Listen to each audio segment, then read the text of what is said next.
구체적인 건 윤현희 관장님이 말씀해 주신 거랑 뭐 크게 다르지 않으니까 제가 그런 부분은 삭제하고 저희 복지관이나 노인복지관 부분만 추가하도록 하겠습니다. 저희 노인복지관도 이제 각 지자체마다 이제 기본 기준은 있지만 지자체 예산 규모라든지 이런 거에 따라 이제 전국적으로 예를 들어 분당이다, 고양시다, 수원이다 이런 데는 뭐 정규직 TO가 상당히 높아요. 저희 같은 경우는 의정부는 이제 12명이 기준입니다. 근데 저희는 분간이 있으니까 15명이. 근데 의정부 노인복지관 같은 경우는 규모가 조금 작으니까 뭐 10명, 뭐 송산 노인복지관도 저희랑 똑같은 규모여서 12명 뭐 이렇게 돼 있어요.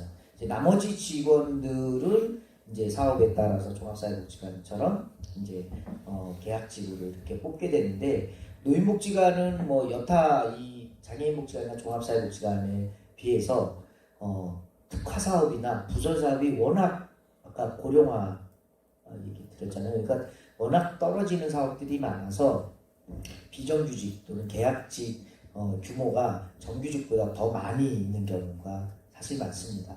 저희 뭐 신공노인복지관 같은 경우는 그러한 사업들을 많이 안 받으려고 해서 딱 23명으로 이렇게 되어 있는데 이제 부득이하게 그 사업을 진행을 해야 되면 거의 대부분은 계약직인데 이 계약직이라는 것이 사실 듣기에 따라서 이렇게 어떤 차별적 요소 또는 불안적 요소로 작용할 수도 있어요. 나는 왜 계약을 딱 정해놓는 거지? 아까 말씀처럼 뭐 3년이 됐든 1년이 됐든 그러나 이제 현장에 들어오면 저희 같은 경우는 특별한 사업을 빼고서는 지속적으로 이제 물론 계약을 1년마다 한다라는 좀 단점이 좀 있지만 그래서 저희 뭐 그러한 계약직에 대한 저희 신공만 따지면 크게 뭐 차별적 요소가 물론 직원들이 느끼는 부분은 좀 다를 수도 있겠지만 그렇습니다. 그래서 이제 노인복지관 전체 인력 구조를 보면 사회복지사가 한 80% 차지하고요. 뭐 서무, 회계, 시설관리, 그다음 경로식당을 운영하니까 거기에 영양사나 조리사, 뭐 이런 분, 또 물리치료사 이런 분들 빼놓고는 다 사회복지사라고 이렇게 보시면 되고요. 다만 저희 신곡은 모든 분이 사회복지사 자격증을 갖고 계시더라고요. 그래서 영양사도 그렇고 물리치료사도 다 사회복지 뭐 대학원에서 공부했다든지 뭐 이렇게 그건 뭐 특수한 경우입니다. 노인복지관은 앞으로 이제 우리 경민대만 비유를 들면 오늘 제가 우리 선생님들 세 분을 같이 모시고 온 건 뭐 명함을 주고받는 것도 있지만 이제 저희는 윤현희 관장님 표현처럼 그런 어떤 전문대를 나왔느냐 4년제를 나왔느냐의 이 채용 과정에서 특별히 저걸 두고 있지는 않습니다. 저희는 신흥대, 제가 이제 신흥대 강의도 나갔었고 경민대 강의를 나갔었기 때문에 뭐 교수를 해서 강의를 해서 그 학생들을 많이 뽑았다 이거보다 아까 말씀처럼 두 관장도 그러시겠는데 같은 조건이면 지역의 인재들을 뽑는다라는 거에서 저희는 80%가 전문대 출신 직원들입니다. 그래서 과장들도 전원 다 한 명은 신흥, 한 명은 경민 출신이어서 8년째 일을 그렇게 하고 있는데 다만 이게 4년제를 나왔느냐 전문대를 나왔느냐 이게 이제 여러분들이 느낄 때는 차이라고 생각할 수 있지만 그것보다도 얼마만큼 내가 취업에 대한 열망과 또한 자세가 준비되어 있느냐를 보여주는 것이 참 특정화시킬 수는 없지만 조금 전에 말씀하셨던 실습이나 자원봉사나 그리고 여러분들은 어떻게 느끼실지 모르지만 적어도 저 같은 경우도 지금 선생님들 여러분들을 서치하고 있어요. 네, 졸고 있구나. 전혀 안 듣고 있구나. 메모하고 있구나. 왜냐하면 저도 좋은 사람을 뽑아야 돼. 그 사람이 저한테 와서 실습에 대한 이야기를 하고 또는 자원봉사에 대한 이야기를 하고 그러면 그게 관계가 맺어지는 거죠. 거의 대부분 공정한 룰을 지켜서 들어오지만 그러한 부분이 작용하는 분야가 사회복지 분야입니다. 그래서 여러분들이 이제 뭐 한 달 정도 남았는데 되게 부담이죠. 취업에 대한. 그리고 이제 전공수마를 가실 계획도 있으실 거고 또는 사회복지 이해 분야에 대한 계획도 있고 그러실 텐데 사회복지에 대한 생각을 정말 갖는다 그러면 여러분들이 저도 공부를 그닥 잘하지 못했어요. 그러다 보니까 아까 인사 때 말씀드린 것처럼 대학을 늦게 졸업했고 그랬으니까 어떻게 되겠어요? 정신 차린 다음부터는 그렇다고 뭐 지금 잘한다 그 표현을 하지 못하지만 제가 최선을 다하는 모습을 보여야 인정을 받게 되죠. 그거 없이 똑같이 간다 그러면 죄송하지만 사회의 인식은 예를 들어 오해하지 마시고 들으시면 앞에 앉아 있으면 열심히 한다고 기본적으로 생각해요. 그게 4년제를 선호하는 거. 뒤에 앉아 있으면 아, 저 사람 관심 없구나. 근데 뒤에 앉는다고 관심이 없어요? 그렇진 않습니다. 그러나 퍼센트로 따지면 뒤에 앉아 있으면서 되게 집중하는 빈도가 실제 낮아요. 아까 우리 관장님 표현하셨는데 4년제 학생과 전문대 학생의 차이가 실력이라고 할 수도 있어요. 그런데 자세에서도 사실 되게 조금 있습니다. 그건 선생님들이 여러분들이 극복하셔야 될 문제예요. 여기 계신 당사자들이 있어서 그렇지만 여기에는 계약직 직원으로 와서 정규직 직원이 있고요.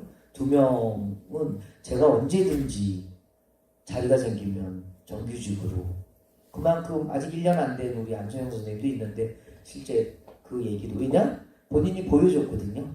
네, 저는 성적을 모릅니다. 우리 안정영 선생이나 김정원 선생이나 권혁헌 선생이 올레이프를 받았는지 오늘 아침에 들었어요. 네, 그래서 왜냐면 안 봤거든요. 사람을 보니까 그게 되게 열심히 했었고, 네. 그래서 정말 하시고 싶으시면 이 관계라든지 적극적인 모습을 좀 보여주고 그 마음이 어디에 나오냐면 이력서와 자기소개서를 쓸 때부터 정말 달라집니다. 네. 마지막으로 저희 노인복지관은 아까 우리 교수님들한테 말씀드렸는데 오늘 이제 아직 결정은 안 됐지만 여기 심의위원이시고 저는 심의를 받는 사람인데 우리 커뮤니티 케어 관련돼서 고령화 사회이다 보니까 노인 맞춤 돌봄이라는 이제 정부 사업이 시작이 되는데 이게 이제 노인복지관의 완전 전국에 다 그래서 의정부에도 4개 권역에 저희 복지관만 하더라도 신곡노인복지관하고 흥선노인복지관 2군데가 본의 아니게 다 들어가 있습니다. 그래서 85명의 직원을 뽑아야 돼요. 그리고 암담하죠. 그래서 아까 교수님한테 경민대 학생들한테 홍보를 해서 네. 그러니까 앞으로 노인복지관 또는 노인의 일자리들은 상당히 많이 늘어날 수밖에 없는 그런 구조이고요. 그리고 저는 솔직하게 저도 공부를 못했기 때문에 솔직하게 말씀드리면 정말 정규직 계약직에 차별은 없다고 하지만 정규직은 잘 안 나가요. 네, 저희도 이직이 별로 없습니다. 여기 이 2 관장님네 복지관도 이직이 별로 없어요. 정말 뭐 여기 학생이 되게 열심히 하는데 뽑고 싶어도 자리가 없는데 어떻게 뽑겠어요. 그런데 제 인생에 투자를 해봐야죠. 계약직인데 내가 이 젊은 나이에 급여라든지 여러 가지 부분에 조금 부족하더라도 내가 들어가서 실력을 보여주겠다. 저는 23년 전에 그 선택을 했습니다. 들어가서 내가 보여주자. 네.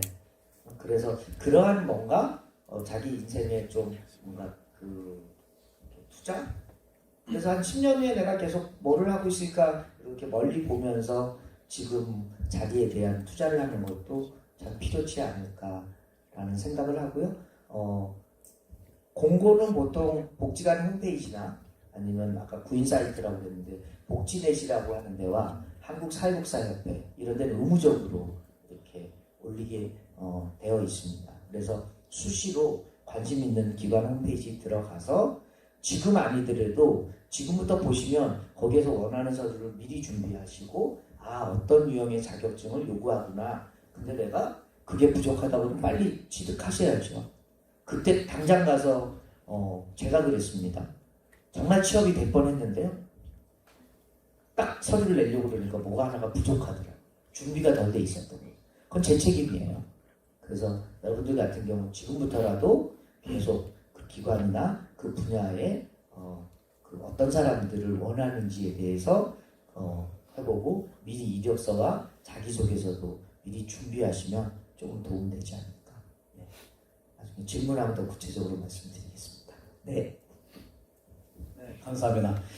그 요즘 이제 우리 사회복지계의 그 화두가 뭐냐면 커뮤니티 케어예요.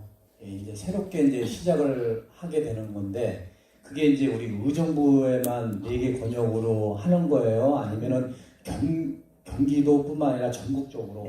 그러면 이제 노인복지관의 일자리가 굉장히 많이 늘어나게 되겠네요. 재간 쪽하고 노인복지관이 주로. 네. 그래서 이건 뭐 전국이라 어디든 이제 물론 의정부는 4개 권역으로 나눴지만 노원구는 뭐 필요에 따라 1개로 한다든지 2개로 한다든지. 그래서 아마 심의가 끝난 데가 있는 걸로도 알고 그 다음에 고양시는 뭐 모든 종합사회복지관이나 노인복지관들이 그렇게 한다고 하니까 채용은 아마 11월 요 하반부터 12월에 하는데 그 중에 이제 생활관리하는 저기는 뭐 전공시만 가는 학생들 같은 경우 되게 유리할 것 같은데 꼭 지금 자격증이 없어도 우대이지만 충분히 졸업 예정자도 가능합니다. 네. 그래서 혹시 노인복지관과 관련해서 좀 관심이 있는 사람들은 커뮤니티 케어에 대해서 한번 좀 관심을 좀 가졌으면 좋겠고요. 또 취업을 할 수 있는 그런 계기가 마련이 됐으면 좋겠네요. 이 앞에서 두 분이 그 취업에 필요한 말씀들을 전반적으로 다 말씀해 주셔서 저는 중복되는 건 빼고요. 우리 기관 중심으로 좀 말씀을 드릴게요. 일단 인력은 저희들이 정규직이 제일 많은 것 같습니다. 예전에는 장애인복지관도 보건복지부에서 가나다형으로 해서 가형은 31명 이상, 나형은 25명 이상, 다형은 20명 미만 이렇게 해서 가나다형으로 해서 인력이 딱 픽스가 돼 있어서 이 한 명을 증원하는데 굉장히 어려웠어요. 근데 2005년도에 노무현 정부 때 장애복지관 이 사업이 보건복지부에서 지방으로 이양이 되면서 이 뭐라고 하죠? 총원 개념이 없어졌습니다.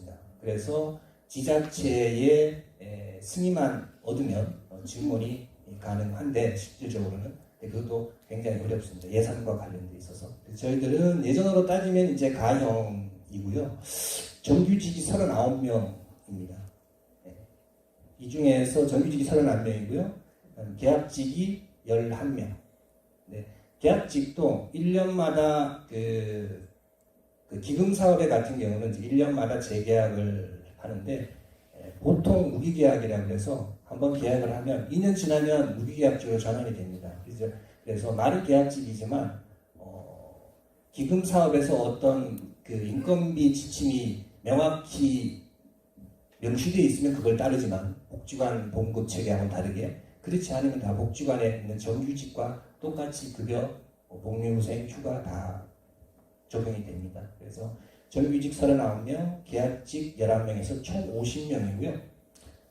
이 중에는 장애인 직원이 10명이 있습니다. 저희는 장애인 복지관이라서 여러분들 잘 아시겠지만 또 장애인을 또 많이 고용할 수 있도록 운영법인에서도 장려를 하기 때문에 한 20% 정도인 장애인 직원이 10명이 근무하고 있는데 뭐 발달 장애도 있으시고요. 정신장애도 있으시고 청각, 지체 이렇게 다양하게 근무를 하고 계십니다. 조직을 잠깐 말씀드리면 뭐 관장이 있고 사무국장이 있고요. 8개 팀으로 운영이 되고 있어요. 관리운영팀, 그 다음에 전략기획팀, 사례지원팀, 스포츠문화팀, 직업지원팀, 지역복지팀, 사회서비스팀, 주간보호센터 이렇게들 팀이 운영이 되고 있고요. 홈페이지 들어오시면 자세하게 그 팀별 업무라든가 구성원들 보실 수 있고요. 아까 제가 50명이라고 말씀드렸는데 이 50명 중에 저희도 마찬가지 사회복지사가 28분이에요. 50% 이상을 차지합니다. 그 이외에 뭐 직업재활사, 장애인 재활상담사로 이제 이름이 바뀌었는데 직업재활사, 그다음 뭐 정보화교사, 그다음 여러분들 많이 들으셨던 언어치료사, 미술치료사, 뭐 인지치료사, 그다음에 뭐 운전기사, 조리사, 환경미화 담당하시는 분, 영양사, 특수체육교사 이렇게 조금은 다양하게 구성이 되어 있어요.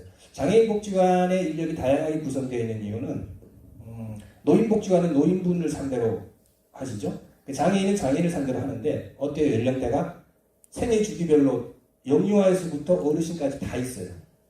그래서 생애 주기별로 프로그램이 들어가는 것들이 다양하기 때문에 사회복지사뿐만 아니라 치료사나 뭐 특수체육교사 뭐 이런 분들이 계십니다. 참고로 알아두시면 되겠고요. 그 다음에 전문제 4년제 아까 앞에서도 말씀드렸는데 저희들도 지금 현재 전문제 4년제를 뭐 가려서 뽑거나 전문대를 안 뽑거나 4년제를 우선시하거나 그렇지는 않고요. 공고에서 보시면 그냥 대학교에서 사회복지를 전공한 자라고 이렇게 나와 있어요. 근데 예전에는 공고가 4년제 대학 졸업자, 뭐 전문대 이상 졸업자 이렇게 나와 있었죠. 그런 거 많이 보셨을 거예요. 제가 할 때만 해도 그렇게 표시가 됐었는데 지금은 그렇게 하면 불법입니다. 할 수가 없습니다. 그리고 여러분들 걱정 안 하셔도 될 게 뭐냐면 요새 블라인드 체험 많이 들어보셨죠? 그래서 아직까지는 블라인드 체험이 복지관까지는 이렇게 깊숙이는 안 파고들어 있지만 서서히 이제 그런 것들이 확대되고 있는 추세라서 아마 앞으로 1, 2년 뒤에는 여러분들이 경민대를 졸업했다는 사실도 이력서에 없습니다.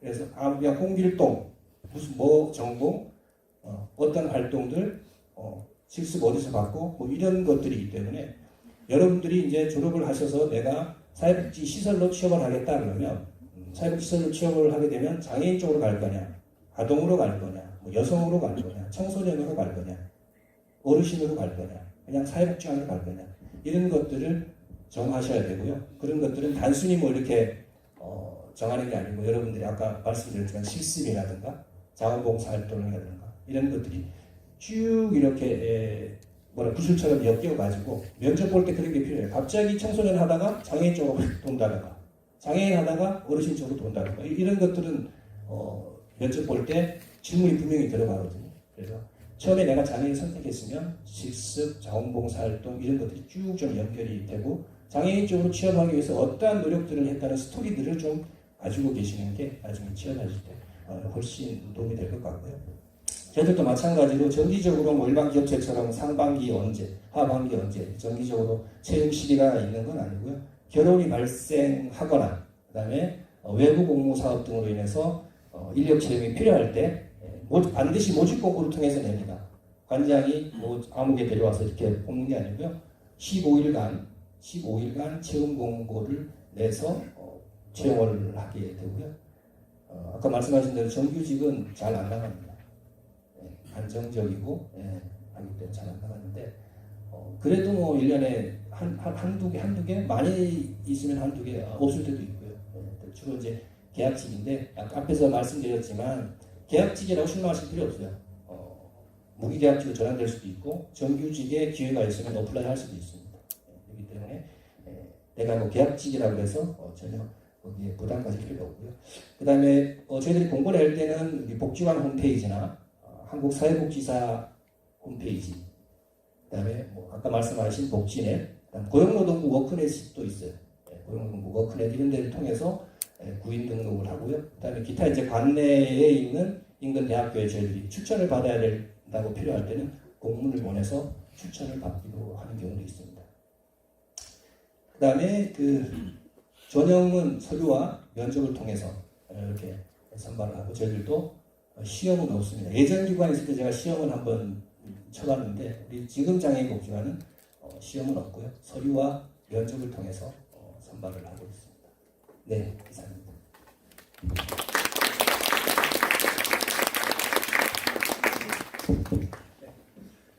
네, 어떻게 제가 이제 세 분야 종합사회복지관, 노인복지관, 장애인복지관 이렇게 얘기를 들어보니까 일단은 그 정규직이 그렇게 뭐 이직률이 높지 않기 때문에 정규직으로 처음 시작하기보다는 계약직으로 이렇게 시작을 하는 것이 좋겠다라는 그런 의견이신 거죠? 계약직으로라도 이렇게 시작을 하는 게 좋겠다라고 이렇게 말씀을 해주셨습니다. 그러면 이제 우리 학생들이 좀 궁금할 것 같아서 제가 사전에 이제 시나리오에는 없었는데 제가 이제 좀 질문을 좀 드리고 싶은 게 그러면 이렇게 취업을 하게 되면 계약직, 뭐 정규직, 이렇게 뭐 무기계약직 이렇게 했을 때 그 기관별로 급여 급여 수준이 좀 이게 좀 약간 민감한 부분일 수도 있는데 굉장히 또 우리 학생들이 또 궁금해할 것 같아요. 그래서 지난번에 제가 알기로는 우리 배승용 관장님이 경기도의 우리 사회복지사 처우 개선에 관한 그런 연구를 해서 한번 발표를 하신 걸로 제가 기억을 하고 있는데 지금 전반적으로 우리 사회복지 시설에 그 급여 수준이 한 어느 정도 되는지 좀 여러분들 궁금하죠? 네. 그래서 한번 급여 수준에 대해서 뭐 정확하지는 않더라도 대략적으로 한번 좀 말씀을 좀 해주셨으면 좋겠어요. 네, 뭐 저도 딸이 여러분보다 큰 딸이 한 살이 많습니다. 그래서 이제 자녀의 문제가 됐죠. 둘째 딸도 이제 고3이어서 이제 대학을 가고 저희 때는 정규직이다 이런 단어가 없었으니까 그냥 복지관 직원으로 들어가서 그런 차이를 못 느꼈는데 요 근래 와서 이제 면접 때 그런 좀 전에 우리 관장님도 말씀하셔서 저도 차이가 별로 없다고 하는데 아마 본인들은 아무래도 그런 안정성에 대해서 되게 불안해하고 뭐 이런 것들이 있는 것 같아요. 이제 근데 이제 거기에 이제 기인하는 것 중에 사실 이제 급여라는 것이 있죠. 뭐 장애인복지관이나 종합사회복지관이 노인복지관하고 조금 다를 수 있겠는데 일반적으로 이제 정규직이라고 하면 저희가 매년마다 사회복지시설 관리 안내라는 게 지침이 나옵니다. 거기에 보면 종합사회복지관, 장애인복지관, 노인복지관 또는 뭐 생활시설 뭐 이런 데에 그 인건비 가이드라인이 있어요. 그래서 1호봉은 얼마, 2호봉은 얼마. 그래서 이제 뭐 남자 직원 같은 경우는 군대 갔다 와서 군대 호봉을 쳐주고 시작하고 우리 여학생들 같은 경우는 1호봉부터 시작을 하죠. 그래서 그 기준에 한 30호봉까지는 그냥 쭉 이렇게 올라가게 되어 있습니다. 근데 이제 계약직이라는 부분은 어떤 부분에서 차이가 있냐면 이게 이제 호봉제로 책정이 되는 것이 아니라 그 사업과 관련돼서 인건비가 이제 특정화되죠. 예, 그래서 노인 일자리다 아마 가장 많이들 취업하시는 분야인데 노인 일자리 같은 경우는 이제 매년마다 뭐 작년부터 좋아졌다고는 하지만 그래도 아직까지도 아쉬운 부분이 최저임금 수준으로 딱 돼 있어요. 그래서 4대 보험 뭐 퇴직금은 있지만 그래서 그렇게 되어 있고 그 다음에 이제 뭐 저희 복지관에서 노인 돌봄 뭐 기본 사업이다 이런 데는 이제 뭐 그거보다는 많지만 아까 말씀드렸던 매년마다 호봉이 올라간다든지 그런 게 없는 겁니다. 그래서 아까 교수님 말씀하신 것처럼 경기도가 됐던 보건복지부가 됐던 저희는 계속 그거에 대해서 시정에 대해서 현장에서 이야기하고 다만 지금 한국사회복지협회에서도 그렇고 경기도도 지금 이제 조례가 얼마 전에 김은주 경기도 의원이라고 저희가 북부에서 이제 그런 발표를 하고 그런데 저도 이제 경기도 사회복지협회에서 일을 하고 있기 때문에 그래서 내년부터 동일노동 동일임금이 적용되는 근거인 조례가 만들어졌어요. 내년부터 된다는 이야기는 아니고 뭔가 되려면 법이나 조례라는 게 있어야 그 근거에 의해서 저희가 요구할 수 있거든요. 그래서 경기도 조례가 만들어졌습니다. 그리고 아까 말씀드렸지만 한국사회복지협회에서도 이 동일노동, 동일임금이라는 건 뭐냐면 같은 사회복지사로서 일을 하게 되면 어디에 지역아동센터에 있던 복지관에 있던 임금이 지금은 서로 달라요. 같은 요 3종 복지관들도 조금씩은 차이가 있습니다. 그러다 보니까 아무래도 선호하는 분야가 임금 때문에 가는 건 아니지만 차이가 있겠죠. 뭐 오늘의 주제는 아니지만 지역아동센터 같은 경우는 뭐 정말 수준이 상당히 낮습니다. 어떻게 되겠어요? 좋은 인력들이 잘 안 가겠죠. 그런데 그분들이 일을 열심히 안 하느냐, 그 하는 일에 대한 의미가 그러면 복지관보다 못하느냐, 그렇지 않다라는 거예요. 그래서 동일노동, 동일임금을 저희 사회복지계에서는 그런데 이거는 이제 예정되어 있는 것이고, 네, 전반적으로 점차 향상이 되고 있지만 현재로서는 정규직하고는 인건비가 차이가 있다. 네, 이 정도 이렇게 말씀드릴 수 있을 것 같습니다. 저희 복지관은 그 보건복지부에서 나오는 방금 말씀하신 그 인건비 가이드라인에 준용해서 인건비 지급하고 있는데요. 서울 같은 경우는 서울 자체 규정으로 인건비를 지급을 하고 있고 경기도는 보건복지부에서 나오는 인건비 가이드라인을 준용하는데 지자체의 어떤 재정적 여건에 따라 올해 당해년도 거를 적용하냐 아니면 뭐 몇 년 전 거를 적용하냐 이런 거는 지자체마다의 차이가 있고요. 저희 의정부 같은 경우는 그래도 당해년도에 나오는 인건비 가이드라인을 준용하고 있습니다. 그래서 사회복지사 우리 이제 1호봉 같은 경우는 실수령액이 160만 원 후반대 정도 돼요. 그래서 본봉이 아마 180 정도 되는 것 같고 그리고 이제 명절 설날하고 추석 1년에 명절 2번 될 때에는 그 본봉의 60% 선에서 이제 상여금이 지급이 되고 기타 뭐 시간의 수당이라든지 가족 수당 등등등이 있습니다. 군대를 다녀오신 남성분들의 경우는 이제 3호봉부터 시작이 되고요. 경력직 같은 경우는 실제 일한 그 경력을 개월수로 산정을 해가지고 12개월이 되면 1호봉씩 올라가는 그런 개념으로 되고 있고 예전에는 1년 중에 이제 2번 정도 호봉이 승급된다고 하죠. 호봉이 승급되는 기간이 정해져 있었는데 지금은 개별적으로 경력직에 따라서 그 개월수가 이제 12개월이 차는 순간에 이제 바로 호봉이 승급되는 그런 절차가 좀 되고 있습니다. 그래서 방금 말씀하신 그 동일 노동, 동일 임금에 대한 부분은 아마 사회복지계에서 이제 계속 지향해야 되는 하나의 이제 과제인 것 같은데요. 저희 종합사회복지관만 해도 아까 제가 북부와 남부 지역의 차이를 잠깐 말씀드렸는데 인건비에서도 북부와 남부의 차이가 있습니다.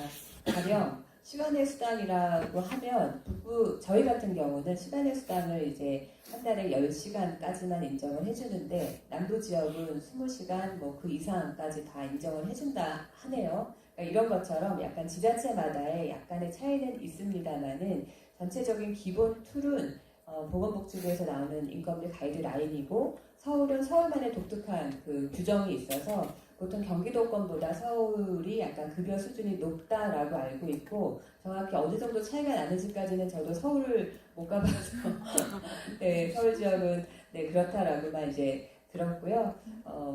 네, 현재로서는 저희 복지관은 그렇게 되어 있고 또 법인에서 또 개별적으로 법인 수당이 지급되는 경우가 네, 있을 수 있습니다. 그래서 전체적인 기준은 그렇습니다. 장애인 복지관도 앞에 두 분 관장이 말씀하신 것처럼 대동소이합니다. 보건복지부에서 발간한 사회복지절 관리안내에 보면 장애인 복지관 쪽에 그 급여 테이블 체계가 나와 있는데 거기 보시면 사회복지사 파트, 관리직, 기능직 파트, 치료사 파트 이렇게 나눠서 급여 테이블이 있고요. 저희들도 마찬가지로 이제 4급 3호 군대 갔다 오시면 4급 3호 일반 이제 여직원분들, 여학생분들은 4급 1호 그리고 1년 지날 때마다 입사해서 1년 지날 때마다 한 호봉씩 올라갑니다. 한 호봉 올라갈 때마다 연 한 10만 원, 연 한 10만 원 조금 안 되거나 넘거나 왔다 갔다 합니다. 그래서 되고요. 그다음에 계약직 직원은 저희들은 그 기금 사업이 그렇게 많지는 않아요. 그래서 여러분들 활동 지원 사업 들어보셨나요? 활동 지원 사업? 네. 활동 지원? 활동 지원 사업 수행 기관으로 저희들이 이제 지정이 돼서 그 사업을 하고 있는데 활동 지원 사업을 하게 되면 활동 지원사와 장애인분들을 이렇게 연결해주는 코디네이터가 필요합니다. 그 코디네이터가 계약직인데 그거는 활동 지원 사업 지침에 별도의 그 급여 테이블이 있지 않아요. 그래서 자체적으로 저희들이 급여 테이블을 만들어서 지급을 하는데 복지관 직원하고 똑같이 됩니다. 호봉도 올라갑니다. 급수도 올라갑니다. 그래서 그 계약직은 아까 제가 말씀드린 것처럼 그냥 들어올 때 신분만 계약직이지 복리후생이라든가 휴가라든가 여러 가지 것들은 정규직과 똑같고요. 그렇지 않고 이제 기금 사업으로 예를 들면 우리가 한국장애인 고용공단에서 하는 근로지원인 사업, 근로지원인 사업은 어떤 거냐면 장애인이 일반 회사에 취업했을 때, 제가 만약에 이제 직장을 가졌을 때 목발을 짚고 다니거나 또 휠체어를 타고 다니면 그로 인해서 그 장애로 인해서 못하는 일이 있잖아요. 예를 들면 높은 데 있는 물건을 못 건네는다든가, 휠체어를 타고 출장 갈 때는 그 휠체어를 좀 이동해 주거나 밀어줘야 된다든가, 그런 일들을 도와주는, 지원해주는 역할을 하시는 분이 근로지원인인데, 그 근로지원인 사업은 지침에 명시가 돼 있어서 그런 부분들은 저희들이 별도로 더 드릴 수가 없는 부분이 있어요. 그래서 기금 사업에서 어떻게 급여가 딱 명시되어 있는 경우에는 그 지침을 지켜야 되기 때문에 안 되지만, 그렇지 않은 경우는 복지관 직원들하고 동등하게 저희들이 지급하려고 노력을 하고 있고, 지금도 그렇게 하고 있습니다. 네, 이상. 네, 감사합니다. 네, 박수 한번 쳐주세요. 네. 그래, 하여튼 우리 급여 체계에 대해서 한번 좀 말씀을 좀 나눴고요. 이번에는 이제 약간의 본론적인 그런 부분이라고 할까요? 오늘 주제인데, 우리가 이제 그 어느 기관에 이제 원서를 내서 이제 면접을 이제 보게 되는 경우가 있는데, 그 면접을 위해서 어떻게 좀 준비를 해야 되고, 그 면접을 떠나서 우리 취업을 위해서, 취업과 면접을 위해서 어떻게 준비를 해야 되고, 또 면접을 볼 때 그 면접장에서 어떻게 해야 될지, 그 유의사항에 대해서 한번, 물론 거의 뭐 비슷할 거예요. 내용들은 비슷할지 모르겠는데, 약간의 이제 종합사회복지관이나 노인복지관이나 또 장애인복지관에 맞는 그런 또 면접 요령이 있을 거로 예상이 되거든요. 그래서 한번 그 부분에 대해서 우리 세 분 과장님의 말씀을 좀 듣는 시간을 갖도록 하겠습니다. 그러면은 정인철 과장님부터. 한 생각을 할 수가 없습니다. 자, 이제 취업을 하려면 일단은 그 공고문을 보고 여러분들이 거기에 어떤 서류가 있는지, 어떤 준비를 해야 되는지, 거기서부터 시작이 되는 것 같은데요. 일단은 그 채용 공고문을 좀 잘 보셔야 될 것 같아요. 내가 응시 자격이 되는 건지, 내가 원하는 분야인지 아닌지. 사회복지사업을 뽑는다고 해서 넣었는데 들어가서 면접을 딱 보니까 내가 원하는 분야가 아닐 수도 있습니다. 뭐 주간보호센터가 될 수도 있고 막 그래요. 그래서 일단은 채용 공고가 보면 자격 요건이 되는지 한번 보셔야 되고요. 그 다음에 전형 방법, 이게 서류하고 면접을 하는 건지, 뭐 시험이 있는 건지, 아니면 면접 끝나고 또 면접 전에 인성검사를 하는 곳이 있어요. 저희들은 인성검사를 하거든요. 면접 전에. 그래서 면접에 기본 자료로 좀 활용을 하려고 인성검사를 봅니다. 그래서 그런 부분들 좀 체크하실 필요 있고요. 가장 중요한 거는 어디에 있느냐 하면 유의사항, 채용 공고문 맨 밑에 보면 유의사항, 뭐 기타 사항 이런 거 있어요. 거기에 가장 중요한 부분이 명시가 되어 있기 때문에 그거를 잘 읽어보고 내셔야 되고요. 간혹 이력서를 내시는데 뭐 사진을 안 붙인다거나, 그다음에 그 밑에 보면 유의사항 연락처를 꼭 명기하라고 되어 있는데 연락처를 안 적거나 하다 보면 이제 그렇게 될 수도 있어요. 근데 연락처를 안 적으면 저희들 연락할 방법이 없는 거예요. 주소지 찾아서 집 앞에 가서 기다릴 수도 없는 부분이고, 그래서 그 부분들을 좀 꼭 해 주셔야 되고, 그 다음에 어떤 서류가 필요한지를 꼭 보셔야 돼요. 서류가 하나라도 미입이 되면, 앞에 아까 윤현희 관장님 말씀하셨는데, 정말 뽑고 싶어도 서류 전형에서 탈락이 됩니다. 그 기본이기 때문에.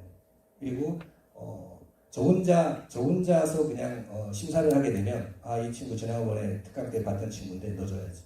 근데 그게 인사위원들이 같이 서류 전형을 하기 때문에 어려운 부분이 있어요. 그래서 서류 전형에 요구하는 서류는 꼼꼼히 보셔가지고 사진 붙이고, 그 다음에 또 간혹가다 그 기관에서 원하는 그 입사지원서 서식이 있어요. 그런데 그냥 문방구에서 파는 이력서 가지고 가면 떨어집니다. 아무리 내용이 좋아. 그래서 그 부분들 좀 눈여겨볼 필요가 있고요. 그다음에 저희들은 이제 채용할 때 필요한 것들이 응시 원서, 기관마다 지정된 양식이 있습니다. 그 다음에 개인정보 수집 및 이용에 관한 동의서, 그 다음에 자기소개서. 자기소개서는 A4 용지로 해서 한두 매 정도. 근데 자유서식에 의해서 쓰라고 할 수도 있고요. 아니면 1번, 2번, 3번, 4번 해서 이렇게 각 테마를 줄 수도 있어요. 자유서식에 의해서 쓸 경우에 여러분들 다 준비하시겠지만 뭐 1번은 성장 배경, 뭐 2번은 뭐 학창시절 어떻게 보냈는지, 3번은 응시 동기, 4번은 입사하면 어떻게 하겠다. 예, 그렇게 나름대로 구분해서 써야지 그냥 소설식으로 자유 형식이라고 소설식으로 쭉 쓰게 되면 그것도 마이너스 요인이 됩니다. 그래서 이게 짧은 시간에 많은 것들을 봐야 되는 게 서류심사고 면접이기 때문에 일목요연하게 명확하게 눈에 잘 띄게 관리하겠습니다. 중요합니다. 자기소개서. 그 다음에 여러분들 뭐 갖고 계시는 갖고 계시는 운전면허증. 가급적이면 일종이면 더 좋습니다. 일종 없으신 분들은 일종을 갖고 계시는 게 유리합니다. 그 다음 자격증 사본. 그 다음에 뭐 내가 장애인이다 그러면 장애인 증명서. 이런 서류들이 채용 이전에 필요해요. 채용 이전에.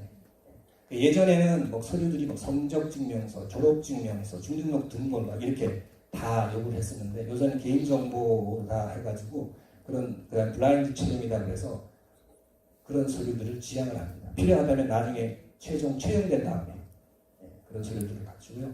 저희 기관에서는 채용 이전에는 요 제가 방금 말씀드렸던 서류만 제출하시면 됩니다. 그 다음에 그 면접을 위해서 준비해야 될 사항 좀 말씀드릴게요. 일단은 이 기관이 어디에서 운영하는지를 한번 보고 들어갈 필요가 있어요. 그리고 어디에서 운영하고 그다음에 이 법인이 어떤 사업을 하고 있고 그런 거에 대해서는 좀 조사를 하고 약간은 좀 중요한 것들은 정리를 해서 들어갈 필요가 있습니다. 그 다음에 자기가 응시한 기관에 대한 기본 정보, 미션이라든가 사명이라든가 주요 사업들, 그다음에 또 그 장애인복지관, 뭐 지역사회복지관도 마찬가지지만 지역사회 시설이기 때문에 특화 사업들이 있어요. 그 지역에 맞는 환경이나 상황에 따라서 그 기관을 찾는 대상자에 따라서 특화 사업들이 있습니다. 그런 부분들 좀 정리해서 들어가시면 좋고요. 그다음에 자기 소개할 때 물어보는 지원 동기. 지원 동기를 명확하게 깔끔하게 길어도 좀 마이너스 대상이 되니까 지원 동기를 좀 해주시고요. 그 다음에 응시 분야에 대한 전문 지식이라든가 그 다음에 그 기관에 가면 다 첫인상이 여러분들 분명히 있어요. 그죠? 아, 이 기관은 뭐 깔끔하다. 이 기관은 규모가 크다. 이 기관은 직원들이 인사를 잘한다. 아, 여기는 용자분들이 굉장히 많으시다. 그런 소감들도 한번 정리해서 들어가시는 게 아니 정리해서 안 들어갔는데 그런 것들을 물어보면 또 자칫 당황할 수가 있거든요. 그래서 그런 부분들도 한번 정리해 가시면 좋을 것 같고, 그 다음에 장애인 분야 쪽에 만약에 어플라이를 한다 그러면 최근에 장애인 분야에 이슈가 되는 문제점들, 장애인 파트에서 뭘 그렇게 중요시하는지, 왜 그렇게 하는지, 요구사항은 뭔지. 요새 장애인 쪽에는 장애 등급제라든가 그다음에 우리 배승윤 관장이 말씀하셨던 커뮤니티 케어 마찬가지, 장애인 쪽도 커뮤니티 케어가 이슈가 되고 있거든요. 그래서 그런 부분들은 내가 이쪽 분야를 응시하면서 관심을 가지고 쭉 모니터링하고 있다는 걸 보여주는 거예요, 면접관들한테. 그래서 최근 장애인 분야에 대한 이슈를 좀 정리해드리면 좋고, 그 다음에 가장 이건 기본적인 거죠. 단정한 복장. 뭐 정장까지는 제가 뭐 말씀을 안 드리겠지만 단정한 복장이 아니면 첫 대면 인상에서부터 좀 마이너스가 될 수가 있겠죠. 그래서 단정한 복장 좀 이렇게 하시면 도움이 되실 거라고 생각이 됩니다. 이상입니다. 저희는 지금 현재 청소년 담당자를 뽑고 있는 중이에요.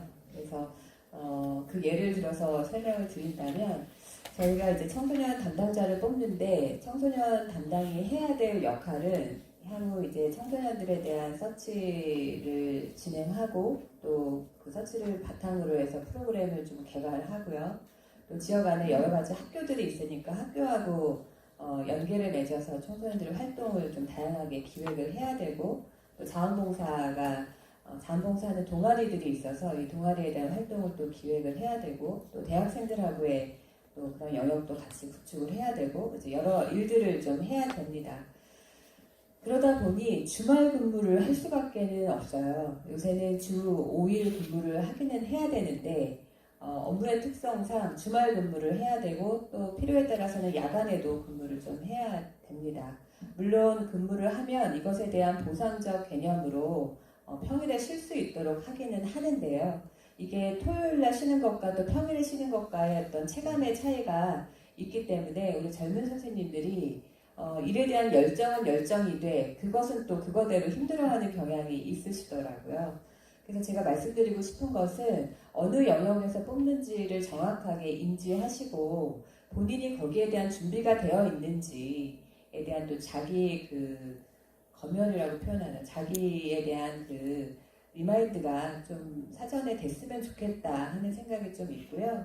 저희 복지관 같은 경우는 면접을 볼 때 13명 조직이긴 하지만 조직이잖아요. 그러니까 조직 안에서 얼마나 같이 이렇게 서로 조화롭게 일을 할 수 있느냐, 서로 너무 그 혼자만의 세계가 너무 많은 친구들보다는 이왕이면 조직 안에서 같이 어우러지면서 서로 간에 좀 협동할 수 있고 협조할 수 있고 상호 이해할 수 있을까라고 하는 그 개인적인 품성과 인성에 대해서 조금 주의 깊게 보고 또 그 뽑는 분야에 대해서 얼마나 그간 노력을 했고 또 준비가 되어 있는지 우선은 서류를 보는데 예를 들어 이제 어느 학교 졸업 끝 이런 학생하고 졸업을 했지만 자원봉사는 어디서 했고 봉사 또 다양한 관심 영역은 또 어떤 것이었고 자격증은 뭘 취득했고 실습은 어디서 했고 이제 이렇게 기록한 친구하고 그냥 학교 졸업 끝 이렇게 해서 밑에 공란이 많은 친구하고 있으면 당연히 서류 전형에서 어떤 분이 채용이 되겠습니까? 이제 그런 부분처럼 본인의 활동 이력이 많으셔야 되세요. 그래서 처음부터 나는 노인이다, 장애인이다 정해져서 이렇게 주력하는 게 가장 좋겠지만 고민의 시간이 많을 수 있잖아요. 그러면은 여하튼 다양한 활동에서라도 쭉 활동을 하시면서 그 와중에 어떤 분야가 있다 그러면 그 분야에 더 집중한 것처럼 이렇게 표현해내는 것도 여러분들에게 상당히 중요한 포인트가 되지 않을까라고 생각을 좀 하고 저희는 복지관을 위탁하는 법인이 의정부 YMCA인데 의정부 YMCA 법인에 대해서 혹시 아냐 이 질문을 항상 해요. 그리고 복지관에 대해서 한번 설명해 보겠습니까? 라는 질문도 대체로 하는 편입니다. 그리고 개인적인 성향, 집중하는 유형인지 아니면 쉬운 말로 오지랖이 이렇게 넓은 유형인지 뭐 이런 것도 질문을 할 때도 있습니다. 그래서 그런 질문들을 통해서 우리 안에 조직에서 얼마나 이렇게 녹아질 수 있는지 그리고 여러 가지 번외의 일들이 많이 있어요. 현장에는 그 일들에 대해서도 얼마나 오픈마인드 할 수 있는지 여러 가지로 업무에 대한 준비성도 보지만 조직적으로 잘 어우러질 수 있는지에 대해서도 유심히 보는 편입니다. 네, 두분 관장님 말씀 그대로 이해하시면 되고요. 제가 추가할 것만 딱 세 가지만 하나는 아까 정희철 관장님 말씀하셨는데 정말 가장 기본적이면서도 안타까울 때가 서류 누락입니다. 생각보다 많이 있습니다. 이거는 뭐 어떻게 해줄 수 있는 방법이 없어요. 제가 아무리 그 학생이 너무 좋다 이래도 뭐 마지막 날 한 5분 남겨두고 예를 들면 서류를 냈는데 양식이 틀리다든지 그 공고에 나와 있는 서류가 누락됐다 그러면 요새는 뭐 그걸 뭐 어떻게 해줄 수 있다? 네. 그래서 아까 말씀드린 것처럼 미리미리 좀 보시는 게 되게 좋겠고요. 꼼꼼하게 그렇게 하시면 될 것 같고 두 번째는 저는 A형이에요. 혈액형이. 네. A형이지만 이렇게 많은 사람들이 이제 제가 되게 소심합니다. 되게 낯가림이 심합니다. 그러면 아마 교수님들도 웃으실 거고 저희 직원들도 웃으실 거예요. 왜 그러냐면 지금 보이는 모습은 되게 활달하고 적극적이고 네. 왜 그랬냐면 사람한테 강점하고 약점이 있거든요. 네, 약점이 부정적인 의미보다 그런데 면접을 보거나 이럴 때 너무 이 성격이 활달하다, 자신감이 넘친다, 좋죠. 그러나 참 이게 사람이 사람을 선택할 때는 감정이 있는 동물이라 이거 너무 튀는 거 아니야? 아까 우리 윤영희 관장님처럼 조직 생활을 하는데 저 친구는 너무 자신감이 넘쳐서 그게 또 마이너스가 될 때가 있어요. 그럼 본인이 그러한 것이 강점이라고 생각하면 면접 때는 좀 겸손함을 자신 있게 얘기하지만 좀 겸손함을 갖고, 반대로 내가 평상시에 너무 내성적이에요. 근데 면접 가서 내성적인 성격을 그대로 드러냈다가 이 친구가 과연 아까 표현하셨잖아요. 생각보다 많이 있습니다. 자기만의 세계에 빠져있는 분. 그럼 조직생활이 안 돼요. 뭐 예를 들면 꿍 하다가 나중에 본인이 잘못한 걸 윗상사한테 얘기한다든지 이러면 이거 뭐 대처가 안 되니까 저도 많이 봤습니다.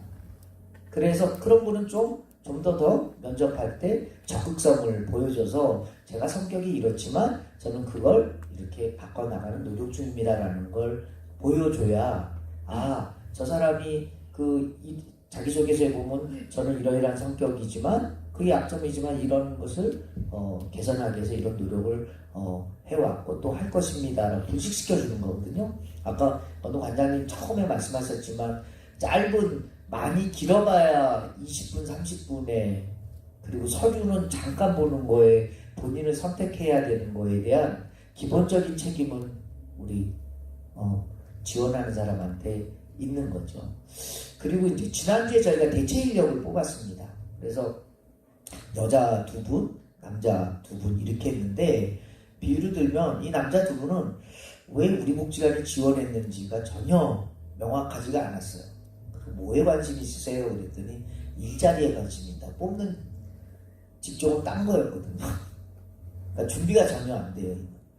그러니까 전체적으로 보면 이 사람은 전혀 준비가 안 되어 있구나. 그런데 이제 뽑힌 분은 상당히 명확하게 지원 동기와 본인이 아까 정희철 관장님 잠깐 말씀하셨는데 복지관을 또 한 바퀴를 그 전에 둘러봤더라고요. 이 복지관에 대한 이 본인의 인상과 그래서 자기는 여기를 선택했다. 당연히 뭐 점수가 당연히 높게 나오죠. 그래서 여러분들이 명확한 동기라든지 이런 것들을 자신 있게 그러셔야 됩니다. 글을 그러시지 않으면 여러분들이 그 시간 안에 할 수 있는 부분이 없고요. 마지막으로 하나만 말씀드리면 노인복지관은 이제 아까 장애인복지관은 이렇게 생애 주기별로 되어 있으니까 거기에 맞추는데 노인복지관은 명확해요. 어르신을 대하는 겁니다. 그래서 여러분들의 가장 약점은 나이가 어린 거예요. 그렇잖아요. 다른 건 다 강점이지만 과연 어르신들의 그 삶이나 어르신들과 이렇게 이제 21 된 우리 학생들한테 내가 이런 고민이 있는데 이게 쉽지가 않을 거란 말이에요. 문화도 다르고 그 다음에 살아온 배경도 다르고 그걸 이해한다라는 게 한계가 있을 수 있죠. 그거에 대해서 나는 그렇지 않다라는 걸 사실 보여줘야 돼요. 여기 뭐 좀 이따 잠깐 얘기할 기회가 있을지 모르지만 이 세 선배님, 여러분들한테 선배님의 공통적인 특징은 상당히 밝습니다. 그러니까 어르신들이 힘을 받으시는 거예요. 저보다 더 좋아하는 것 같아요. 제가 봐도 이 세 사람을 보면 상담하고 일자리하고 뭐 이러니까 막 자꾸 악수하고 왜 그러냐, 그거를 상쇄하기 위해서 준비를 했을 것이고 들어와서 그걸 놓치지 않고 계속 개발을 하니까 저만이 아니라 모든 직원들도 특별히 우리 어르신들이 되게 좋아하는 직원들이 그렇게 된 거죠.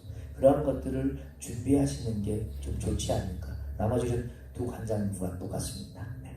네, 감사합니다. 간단하게 우리 세 분이 마무리 발언으로 여러분들한테 좀 당부하고 싶은 말씀, 지금까지 뭐 여러 가지 말씀을 해주셨지만 그 중에서도 꼭 이것은 꼭 잘 지켜주셨으면 좋겠다 하는 말씀 있으시면 우리 이번에도 변함없이 저 끝에서부터 한번 우리 정인철 관장님부터 간단하게 당부의 말씀을 좀 해주시면 좋겠습니다.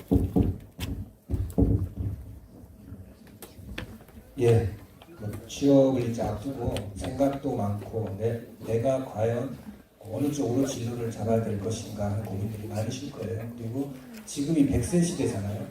여러분 취업하시면 직장 생활을 이제 60세까지 해야 되니까 거의 막 25년, 30년 한 직장에서 할 건지 어떻게 할 건지 그런 고민들이 많으실 텐데 어쨌든 지금 처해진 환경에서 최선을 다하는 게 저는 굉장히 중요하다고 생각하고요. 잘 아시겠지만 저는 장애인 당사자잖아요. 제가 장애가 언제 입었냐면 생후 9개월 때 소아마비라고 아시나요? 예전에 소아마비. 예, 지금은 없어진 질병인데 예전에는 소아마비 주사를 맞았어요. 안 소아마비가 걸립니다. 그래서 저는 생후 9개월 때 이렇게 이제 걸음마 한다고 벽 짚고 걷다가 그때 이제 소아마비 장애인이 돼서 한 50년 이상 이제 살고 있는데 저보다는 여러분들이 훨씬 더 환경이 좋아요. 예, 저는 중학교, 고등학교를 친구한테 업혀서 다니고 뭐 수술하느라고 휴학도 한번 했고 대학도 뭐 들어갈 때도 그렇게 쉽지 않았고 지금은 편의시설이 잘 돼 있습니다. 학교도 이 학교도 마찬가지지만 저희들 학교 다닐 때 편의시설도 안 돼 있어서 수업 끝나고 그 다음 강의실로 가는 뭐 지각하죠.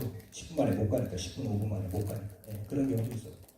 지금은 뭐 이제 결혼을 해서 잘 살지만 결혼할 때도 굉장히 반대가 심해서 그래 그래서 뭐 우여곡절들을 많이 겪은 사람인데 그래도 여기 와서 이렇게 관장하고 여러분들 앞에서 잘나지도 못했는데 이렇게 얘기를 하고 있잖아요. 그래서 여러분들도 용기 가지고 지금 처한 상황에서 최선을 다하시면 분명히 좋은 결과가 있을 것 같아요. 아까도 말씀을 드렸지만 면허증 1급 일종 보통 면허증하고요. 1급 자격 시험 1급 자격이든 2급 자격이든 취업하는데 뭐 이렇게 티나게 차별하지는 않지만 나중에 여러분들이 2급 가진 거하고 1급 가진 거하고는 그래도 조금은 국가 자격증이기 때문에 1급은 꼭 준비하셔서 갖고 계시는 게 좋습니다. 그리고 일종 보통 그다음에 현장에서 좀 지치는 이유가 일도 많지만 복지관을 찾으시는 분들에 대한 민원 거기에서 오는 그런 소진도 많아요. 그래서 멘탈이 굉장히 좀 강해야 됩니다. 그런 훈련들도 실습이나 뭐 자원봉사 하시면서 좀 해놓으시면 여러분들 도움 될 것 같고요. 오늘 이렇게 귀한 시간 여러분들하고 소통할 수 있는 기회가 돼서 고맙습니다. 고맙습니다. 네.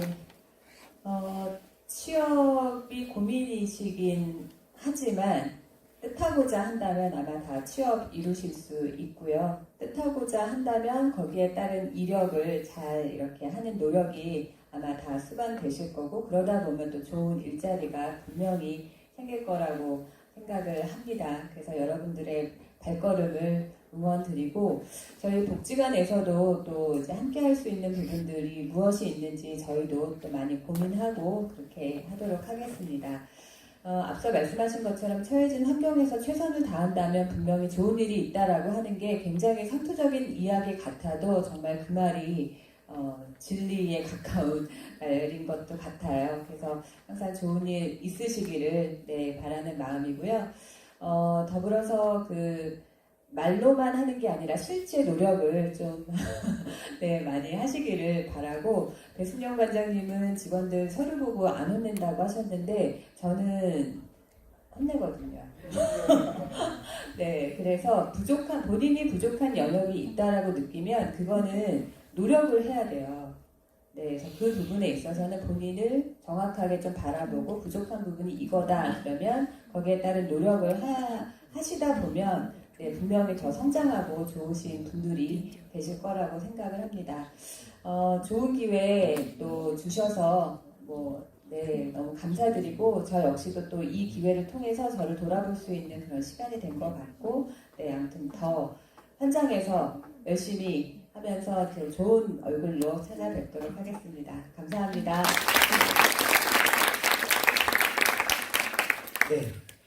두 가지인데요. 하나는 정말 본인한테 기대를 하십시오.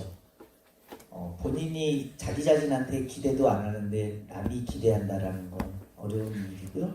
그래서 여러분들이 사역사로서 우리 장애인들이나 우리 지역 주민들이나 아이들이나 어르신들에게 정말 선한 역할을 하실 것을 기대하다 보면 그것이 두 관장님이 이야기하셨던 취업의 준비 과정으로 연결되지 않을까라는 생각이고요.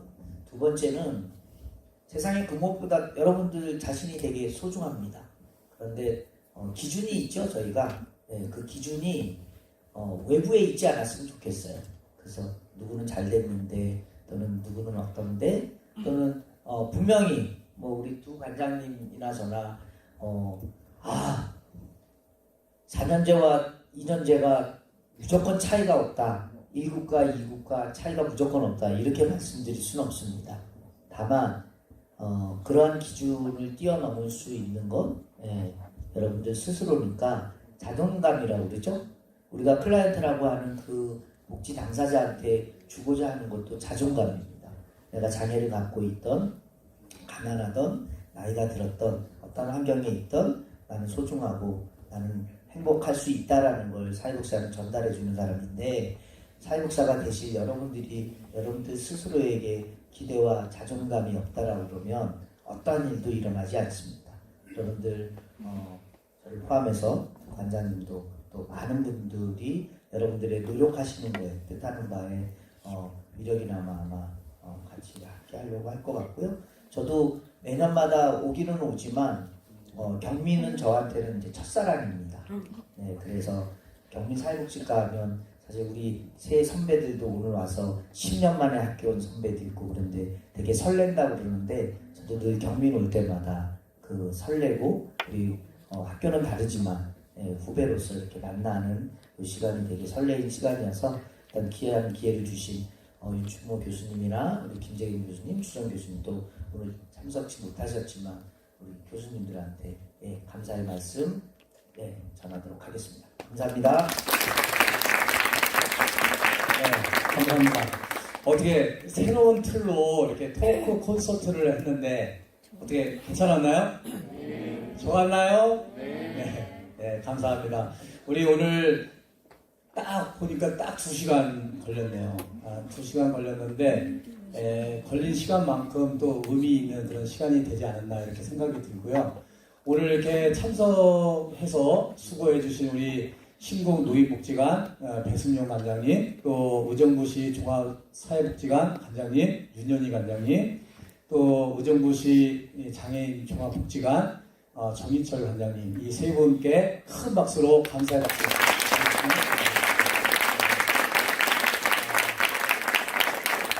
아무쪼록 오늘 이 면접 토크 콘서트를 통해서 여러분들이 취업을 하는데 많은 도움이 되었으면 좋겠습니다.